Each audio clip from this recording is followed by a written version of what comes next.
Hey guys, well it's been a long while since I've done a update on the SIG quarter scale cub, so I figured why not? Perfect time. As you can see, I've gotten a lot of work done to it. Basically I finished the fuselage minus some small little odds and ends here. The wing is still uncovered. I just wanted to show you the progress and kind of give you a couple little how-tos, if you will. First of all, the covering has turned out absolutely perfect, and I'm kind of upset with myself in a way because I've been building and flying model airplanes my entire life, and it's kind of upsetting in a way that my best work to date has gone into a quarter scale Piper Cub. So what makes this so unique, or why am I so happy with the way it turned out? Well, there's a couple things about it. In the last video I talked about this particular area right here being very difficult to make this with monocoat, having it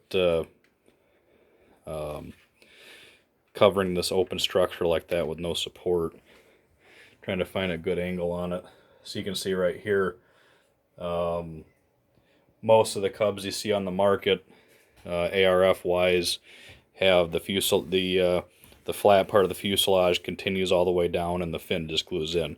But this is scale. It has the covering, kind of makes this nice, kind of want to call it a fairing or a fillet or whatever, but very difficult to do with monocoat covering. But turned out real nice.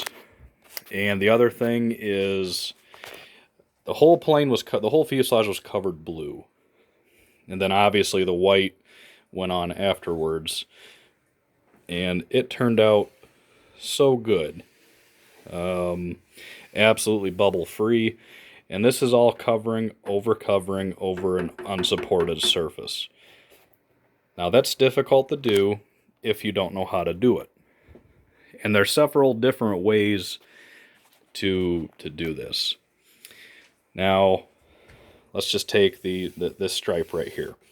This is a piece of white monocoat put over top of the blue, and normally you'd be tempted just to lay this piece of white on there and take your iron and just start heating it on.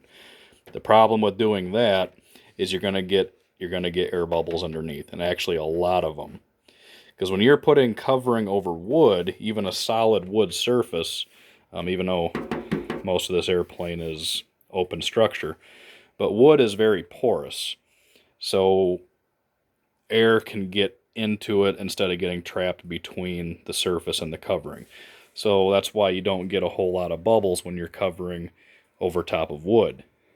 But when you're laying a piece of covering over another covered surface, there's nowhere for that air to go. So the last thing you want to do is just lay your covering on there, then just take your iron to it, because you'll get a ton of bubbles and it'll be absolutely icky looking. So what I did is I cut my piece of white out, I laid it on there roughly where I wanted it, then I took a Sharpie marker and just put little reference dots on both sides. And then from those references, I moved in about a 3/16 of an inch, and I took this guy right here, the good old woodpecker. And then going on the inside of those marks, I literally just ran this sucker across the covering and punctured, I don't know, half a million little holes in there. And then when it got up to a point where the woodpecker was too wide, I just took a little T-pin and just pushed a bunch of little holes in there. So now, when I put this piece of covering on there and heated it, I didn't have to be careful. I didn't have to use any special heat, because as soon as I put the iron to it and started to iron it down, all that air can now go into the structure of the stabilizer here. And the result is a perfect bubble-free finish. It takes a little bit of time. It takes time to get it to look right. But as you can see, it's perfect. And even up here on the top, you know, there is no covering removed. None of the blue is removed. The white is directly over top of the blue, and it's perfect. Now, for the fuselage right here, this is all a solid surface.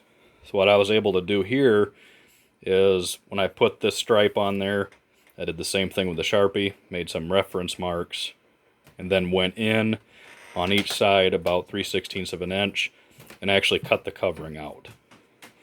So then there was blue, blue, and then wood's the actual wood structure of the fuselage.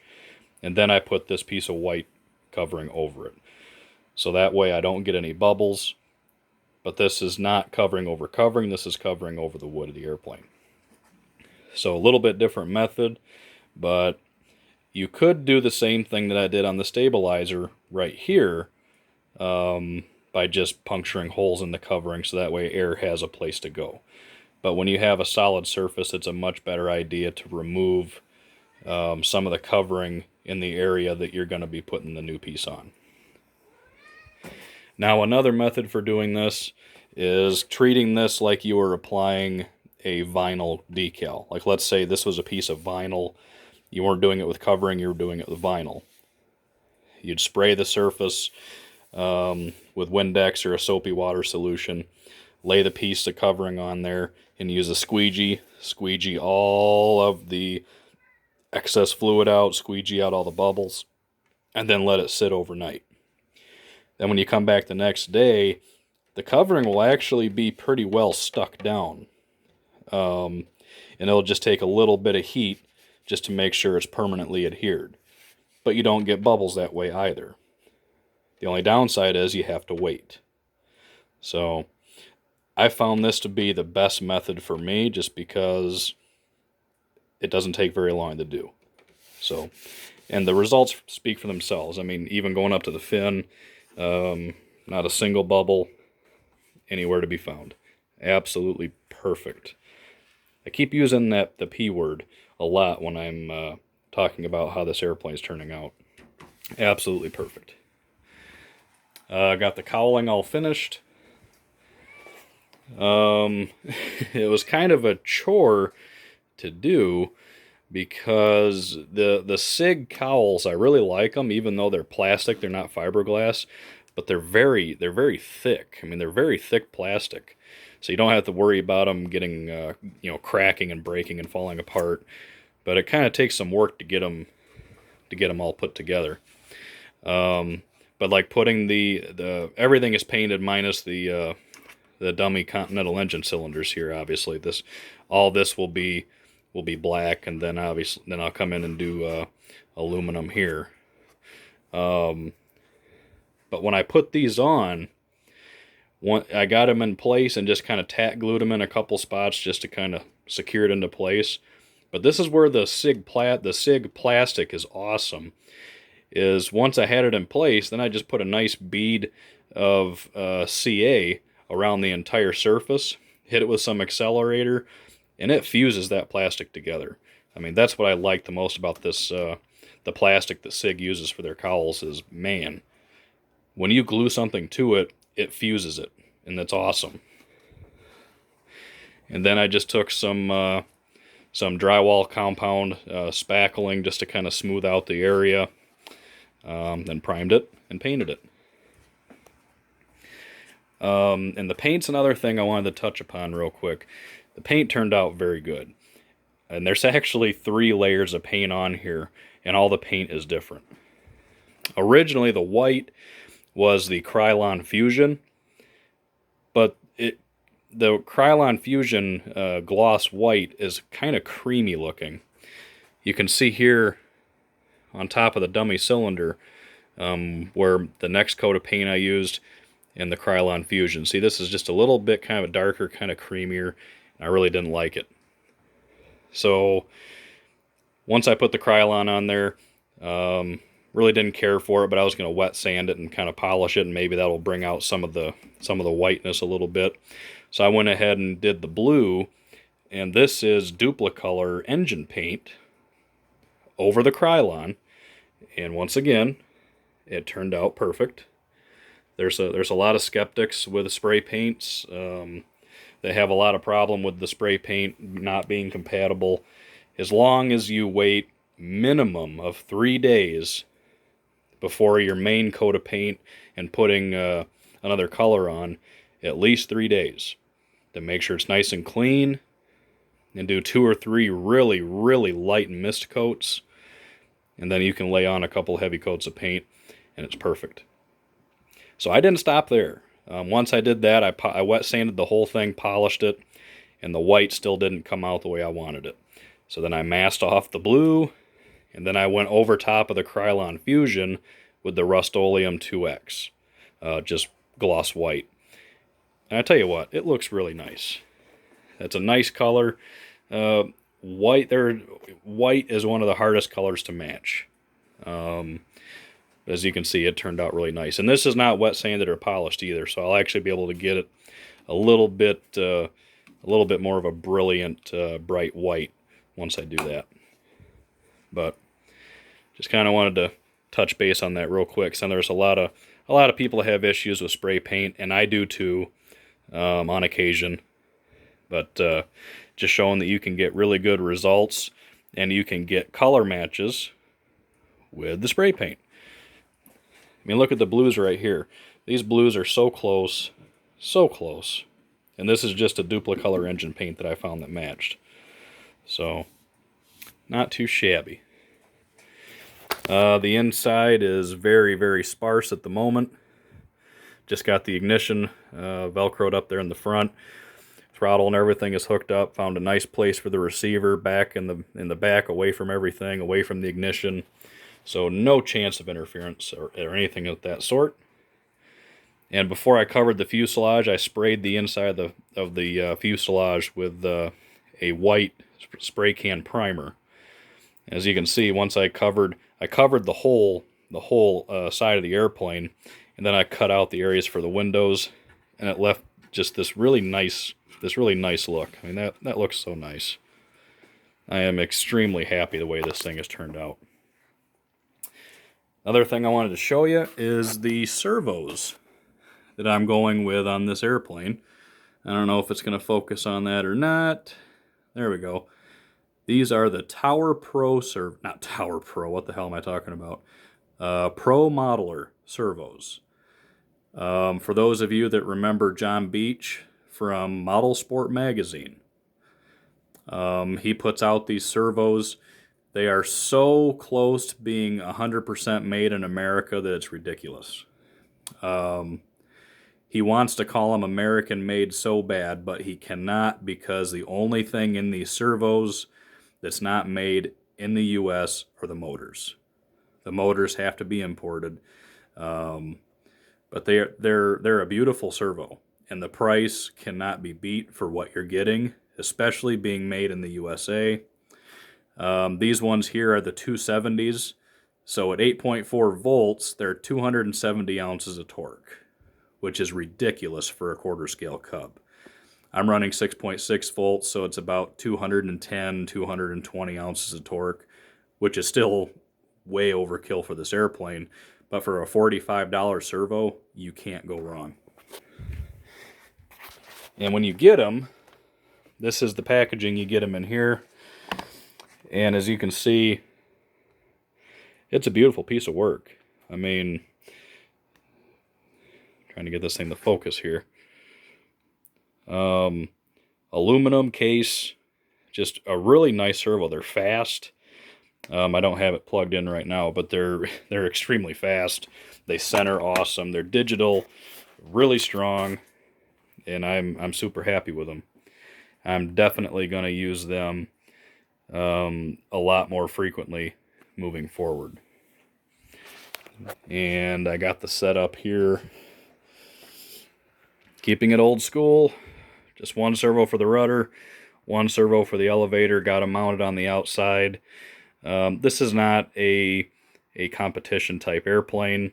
This is just a fly for fun, and just enjoy it.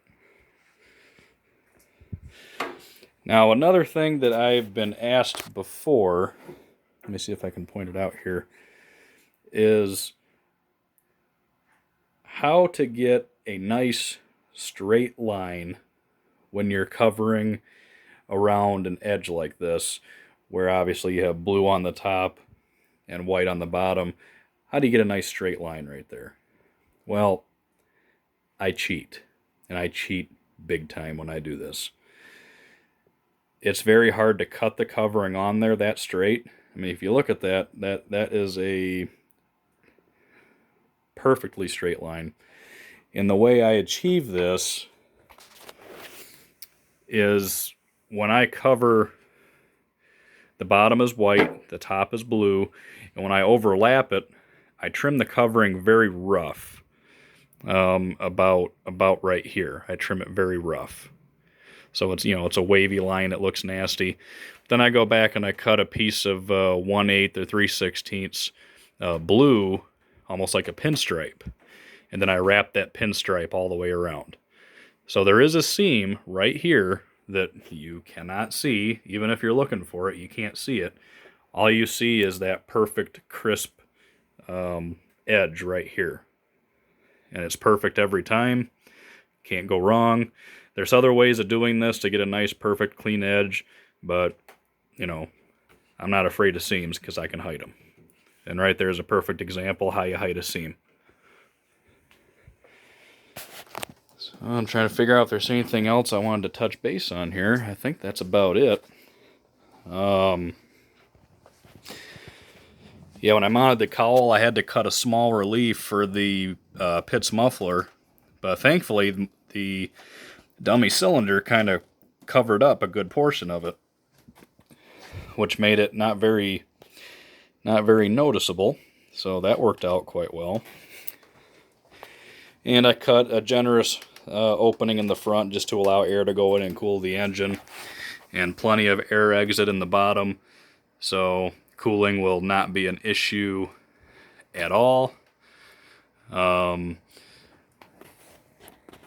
landing gear and the SIG kit, you have to solder everything together. It's 1, 2, 3, 4, 4 or 5 different pieces, and you gotta wrap it in the copper wire and solder it.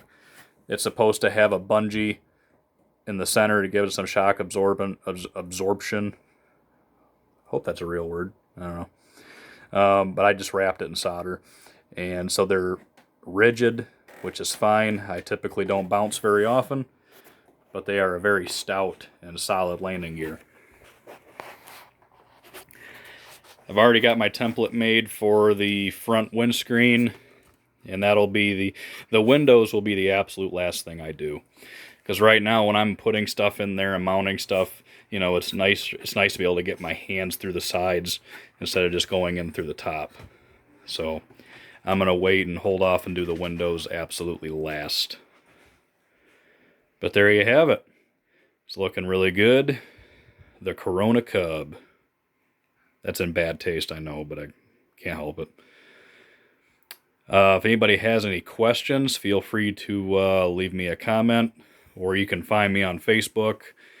Like I said, anybody has any questions, anything that you want me to touch base on and kind of go into further detail on in a future video, leave me a comment or hit me up on Facebook and let me know. All right, guys. Later.